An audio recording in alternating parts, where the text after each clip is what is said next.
Bienvenido, bienvenida a Lecciones de Vida. Gracias por acompañarnos. Los cristianos fieles primitivos y medievales se caracterizaron no solo por su fidelidad individual a Dios y a su palabra, sino también por la postura pública que adoptaron al proclamar los principios del reino de Dios y de la salvación. Esta semana seguimos siendo testigos de la posición de la Iglesia del lado de Dios en el gran conflicto a lo largo de periodos de la Edad Media y también durante la Reforma. Durante este tiempo, los primeros reformadores y líderes de la Iglesia se inspiraron en el ejemplo de Cristo y los apóstoles, así como en mártires como Policarpo. Sin embargo, esta era de reformas no comprende un periodo ordinario de persecución, más bien constituye un periodo profético de 1260 años que abarca desde el año 538 a 1798. Durante esa época, numerosos cristianos como los valdenses, albigenses, hugonotes, Wycliffe, Hus, no solo sufrieron persecución a mano de los enemigos de Dios, sino que pasaron a la ofensiva contra la fuerza de las tinieblas espirituales. Y las armas de su ofensiva no derivaron de su propia fuerza, visión o sabiduría. Estos defensores de la fe tampoco montaron un ataque contra las fuerzas del mal con estrategias militares astutamente ideadas, no. Más bien, la misión de los verdaderos cristianos y el secreto de su poder consistía en el descubrimiento, el amor y la proclamación de la palabra de Dios sin importar el costo. Entonces, como ahora, las tinieblas espirituales retroceden ante la proclamación de la palabra de Dios, que ilumina al mundo con esperanza y amor. Ve por tu Biblia. En un minuto regreso.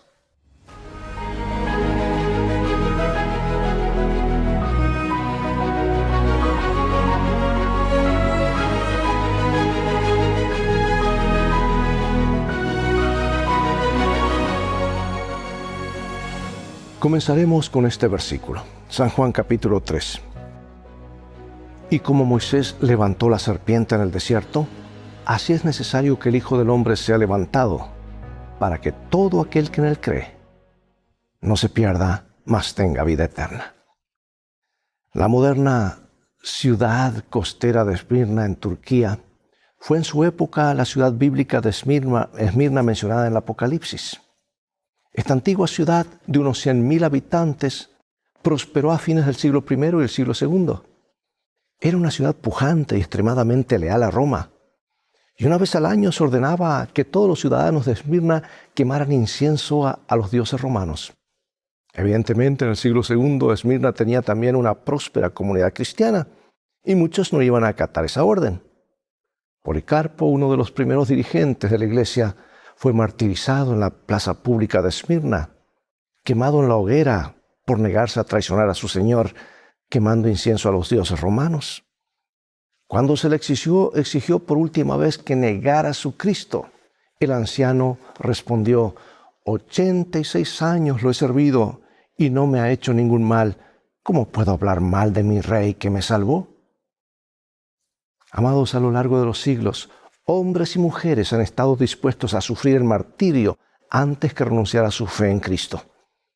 Su sacrificio reaviva nuestro valor. La historia de su compromiso con Cristo renueva el nuestro. Bueno, esta semana, y específicamente hoy en este tema, examinaremos algunos principios bíblicos que motivaron a los valdenses y a los reformadores posteriores como Hus y Jerónimo a permanecer fieles al Señor como fuera, incluso bajo la amenaza de muerte del mismo poder que mató a Policarpo, Roma, pero ahora en su fase papal. Hablamos de la iglesia perseguida pero triunfante, ¿verdad? Tenemos en Daniel capítulo 7, versículos 23 en adelante, y en Apocalipsis 12, estas palabras. Y hablará palabras contra el Altísimo, y a los santos del Altísimo quebrantará, y pensará en cambiar los tiempos y la ley. Y serán entregados en su mano hasta tiempo y tiempos y medio tiempo. Y la mujer huyó al desierto, donde tiene lugar preparado por Dios para que allí la sustenten por 1260 días. Y se le dieron a la mujer las 2 alas de la gran águila para que volase de delante de la serpiente al desierto, a su lugar, donde es sustentada por un tiempo y tiempos y la mitad de un tiempo. Bueno, pregunto, ¿a qué periodos proféticos se refieren estos pasajes? Al mismo mencionado en las Escrituras 7 veces, como los 1260 años, cuando el pueblo de Dios permanece fiel a Él, pues trajo la ira, el enojo de Satanás. Satanás se enfureció y en este periodo descargó toda su artillería contra el pueblo de Dios. Y cuando eso ocurre, viene por la persecución. ¿Sabes que el profeta Daniel describió un tiempo todavía futuro para él, cuando la iglesia medieval combatiría y quebrantaría al pueblo de Dios? Y el profeta Juan describió este mismo periodo como una época en la que la iglesia de Dios se vio obligada a huir al desierto, donde sería sustentada por un tiempo, tiempos y medio tiempo. Y Apocalipsis 12:6 añade, la mujer, o sea la iglesia, huyó al desierto a un lugar preparado por Dios. El pueblo de Dios fue sustentado en el desierto. Su palabra los fortaleció y los sostuvo, mientras el gran conflicto hacía estragos durante ese largo y oscuro periodo de dominación papal. Dios tenía un lugar preparado para su pueblo. En los mayores desafíos de la vida, Dios siempre prepara un lugar para sus fieles seguidores, no lo dudes. Durante los momentos de mayor prueba, su pueblo ha encontrado refugio en su amor y en su cuidado. Ahora notemos este periodo clave. Los 1260 días y un tiempo, tiempos y medio de tiempo de Apocalipsis 12, 6 y 14 se refieren al mismo periodo. 3 años y medio, o sea, 3 multiplicado por 300 días, 360 días al año es igual 1260 días. Ahora, la profecía bíblica a menudo está escrita en símbolos. En las porciones proféticas de Daniel y Apocalipsis, un día profético equivale a un año literal. Y encontramos este principio día por año en Números 14 y Ezequiel 4. El principio de día por año no se basa solo en estos dos textos, sino en un amplio fundamento bíblico. El doctor William Shea, cronólogo y erudito del Antiguo Testamento, da 23 líneas de evidencia bíblica a lo largo del Antiguo Testamento para este principio. Los intérpretes de la Biblia lo han utilizado a lo largo de los siglos. Los visigodos, vándalos y ostrogodos eran tribus que creían doctrinas diferentes a la enseñanza oficial de Roma.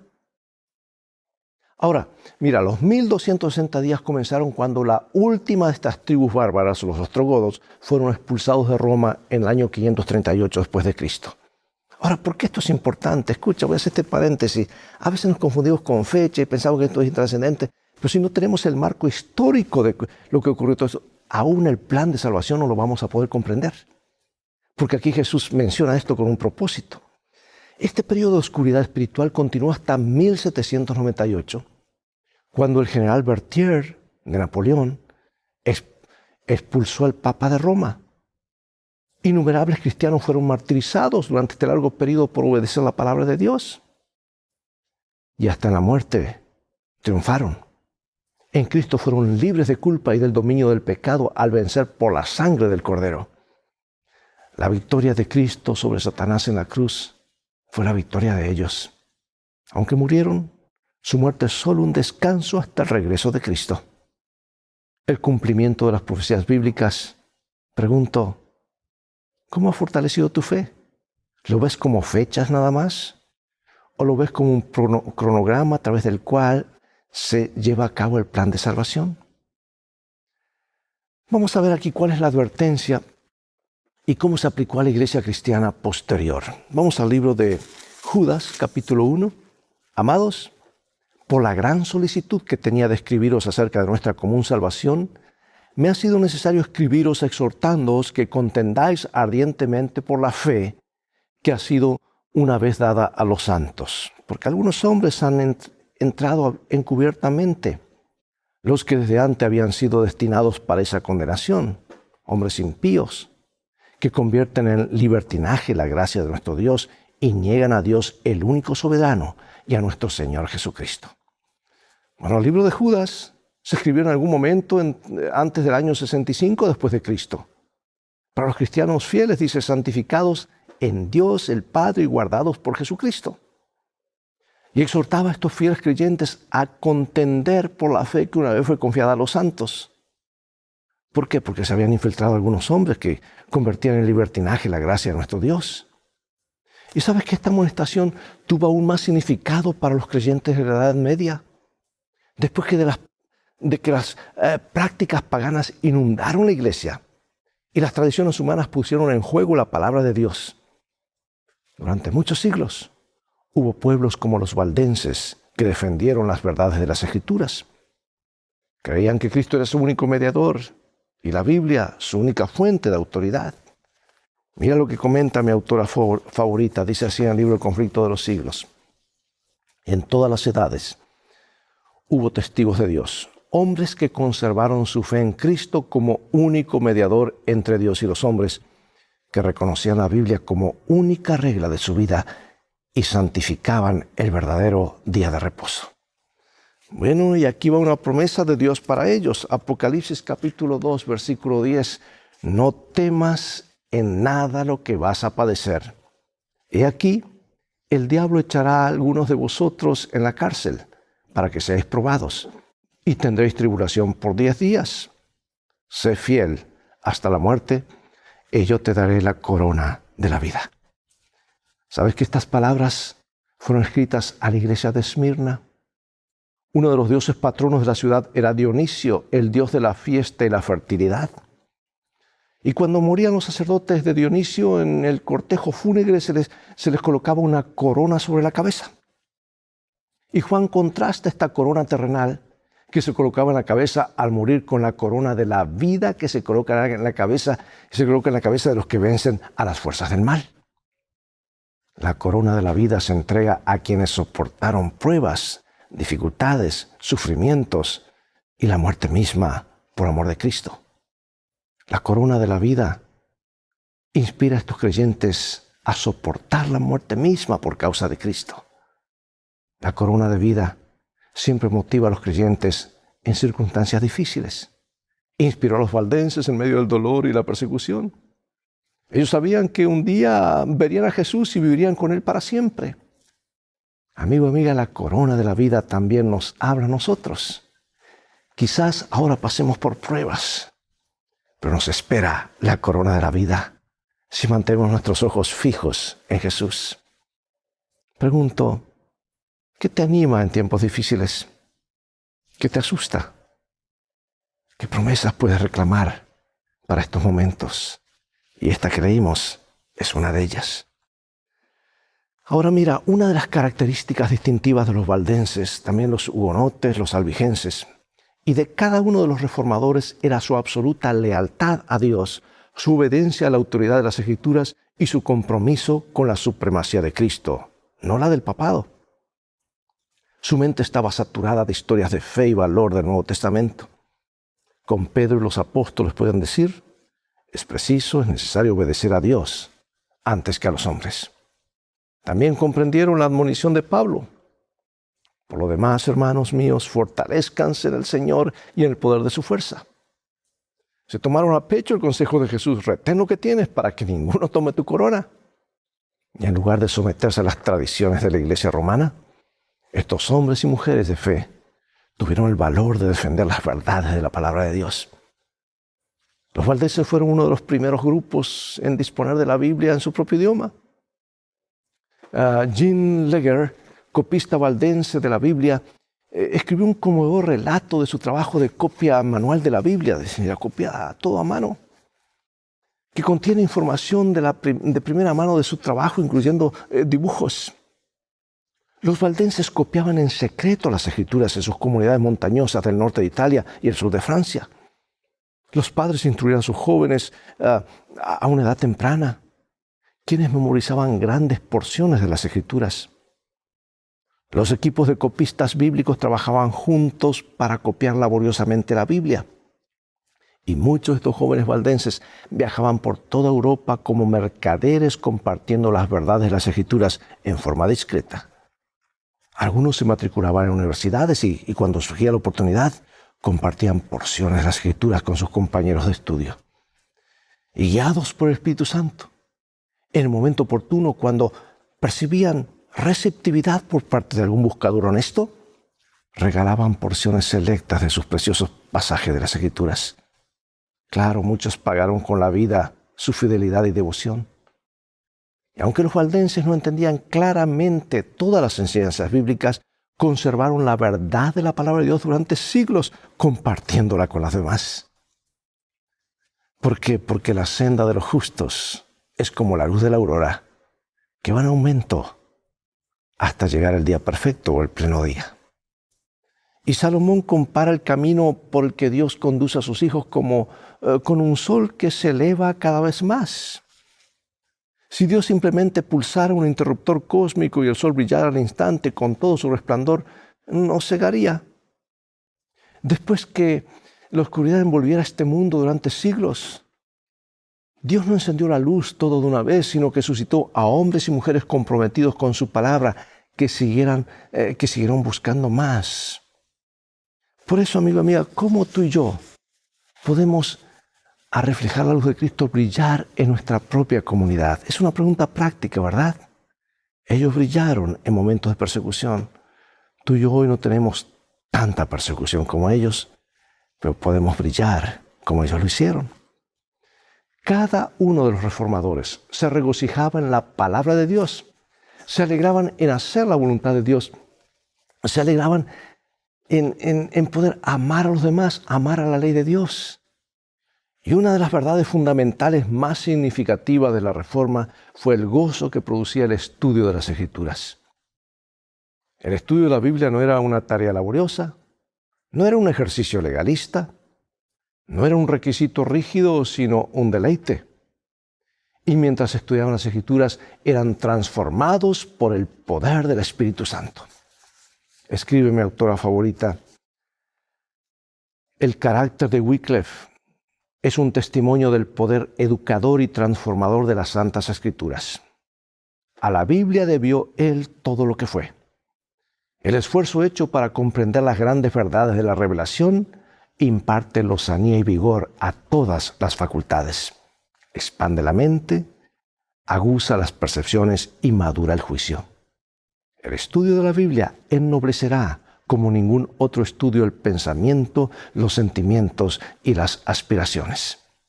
Da constancia en los propósitos, paciencia, valor y perseverancia. Refina el carácter y santifica el alma. Un estudio serio y reverente de las Escrituras, al poner la mente de quienes se dedicaron a él en contacto directo con la mente del Todopoderoso, daría al mundo hombres de intelecto más robusto y más activo, como también de principios más nobles que los que puedan resultar de la más hábil enseñanza de la filosofía humana. Es muy claro lo que dice, ¿verdad? Palabras claves, contundentes, pero reales. Y en esta línea de pensamiento, veamos qué consejo dio el apóstol Pablo a Timoteo en lo referente a compartir la palabra de Dios. Aquí está la segunda carta a Timoteo. Tú pues, hijo mío, esfuérzate en la gracia que es en Cristo Jesús. Lo que has oído de mí ante muchos testigos, esto encarga a hombres fieles que sean idóneos para enseñar también a otros. Tú pues, sufre penalidades como buen soldado de Jesucristo. La verdad de la palabra de Dios y el gozo de la salvación en Cristo llenaban tanto el corazón de los reformadores que tenían que compartirla. Juan Wycliffe dedicó su vida a traducir la palabra de Dios al inglés solo por dos razones. El Cristo viviente lo transformó mediante la palabra y el amor de Cristo lo motivó a compartir con los demás lo que había aprendido con otros. Antes de Wycliffe había muy poco de la Biblia en inglés. Y aunque falleció antes que Roma llegara a él, sin inmutarse, el papado desenterró sus restos, los quemó y arrojó sus cenizas a un río. Pero así como el agua dispersó esas cenizas, así también la palabra de Dios, el agua de vida, se extendió a lo largo y ancho como resultado de su obra. Así lo usó Dios. Él fue llamado el lucero de la Reforma. Ahora veamos cómo vivieron los creyentes de la Edad Media la realidad del gran conflicto. Este principio lo encontramos en el libro de Hebreos, capítulo 2. Así que por cuanto los hijos participaron de carne y sangre, él también participó de lo mismo para destruir por medio de la muerte al que tenía el imperio de la muerte, esto es, al diablo, y librar a todos los que por el temor de la muerte estaban durante toda la vida sujetos a servidumbre. ¿Qué era lo que animaba a los fieles valdenses durante las horribles persecuciones que enfrentaron? ¿Qué le dio valor a Hus, a Jerónimo, a Tyndale, a Latimer y a los mártires de la Edad Media para enfrentar las llamas y la espada? La fe en las promesas de Dios. Creyeron en la promesa de Cristo, porque yo vivo, ustedes también vivirán. La fuerza de Cristo les bastaba para las mayores pruebas de la vida. Incluso hallaban el gozo en participar de los sufrimientos de Cristo. Y su fidelidad era un poderoso testimonio para el mundo. Miraban más allá del presente hacia el futuro. Sabían que gracias a la resurrección de Cristo, la muerte era un enemigo derrotado. Para estos hombres y mujeres valientes, el dominio de la muerte se había roto. Se aferraron a las promesas de la palabra de Dios y salieron victoriosos. Dice San Juan lo siguiente: de cierto os digo, el que oye mi palabra y cree al que me envió tiene vida eterna y no vendrá condenación, mas ha pasado de muerte a vida. Les dijo Jesús: yo soy la resurrección y la vida. El que cree en mí, aunque esté muerto, vivirá. Y este es el testimonio, que Dios nos ha dado vida eterna, y esta vida está en su Hijo. El que tiene al Hijo, tiene la vida. El que no tiene el Hijo de Dios, no tiene la vida. Estas cosas os he escrito a vosotros que creéis en el nombre del Hijo de Dios, para que sepáis que tenéis vida eterna, y para que creáis en el nombre del Hijo de Dios. Hermosas palabras, ¿no te traen seguridad? ¿Cómo nos ayudan estas palabras en las pruebas que tenemos cada día? Juan Hus no vaciló ante la prisión, la injusticia y también frente a la muerte. Él no vaciló. Languideció en la cárcel durante meses. El frío y la humedad le provocaron una fiebre que estuvo a punto de acabar con su vida. Sin embargo, se escribió acerca de él: el Señor lo sostuvo con su gracia. Durante las semanas de padecimiento que sufrió antes de su muerte, la paz del cielo inundó su alma. Escribo esta carta, decía un amigo, en la cárcel y con la mano encadenada, esperando que se cumpla mañana mi sentencia de muerte.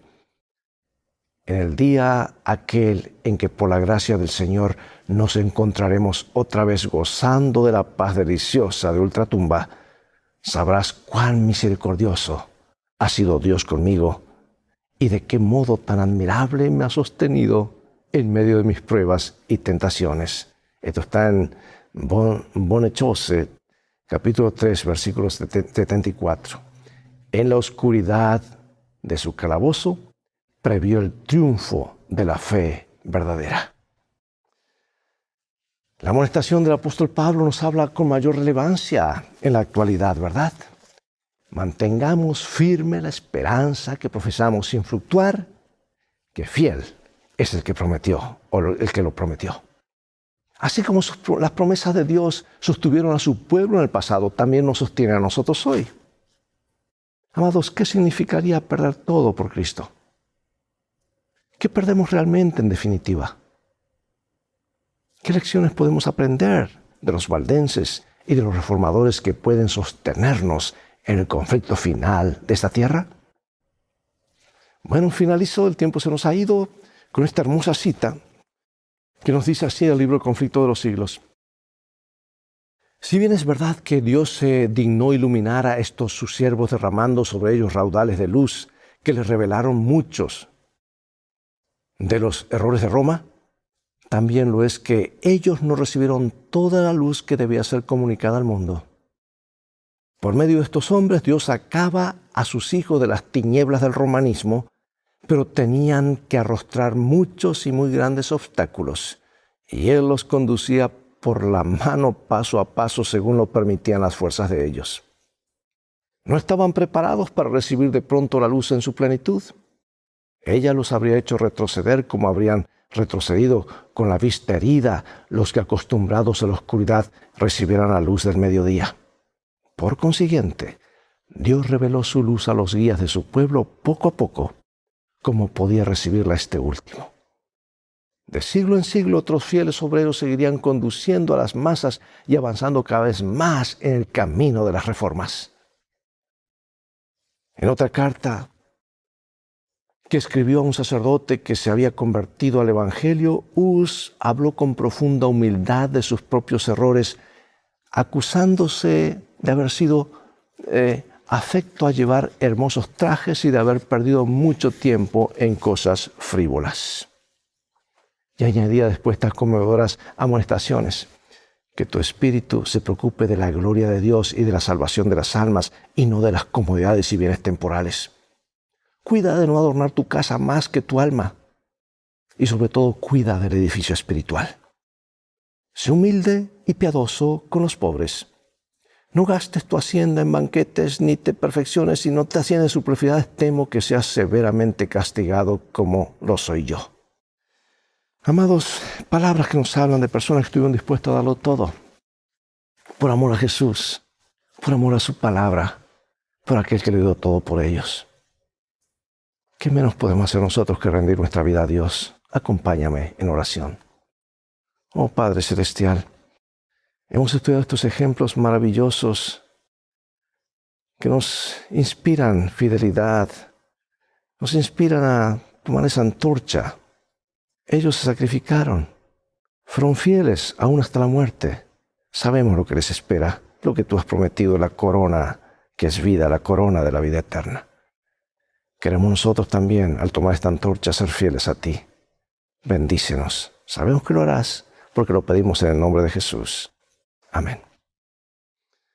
Bien, amados, es todo el tiempo que tenemos por hoy. Ha llegado el momento de despedirnos y será hasta un próximo programa de la serie Lecciones de Vida. Invita a otros a sintonizar este canal y transfórmate tú mismo en un canal de bendiciones.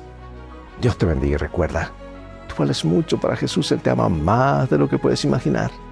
Y en el viaje de la vida las cosas van a terminar bien si haces de la Biblia tu GPS y a Jesús como tu guía. Maranata.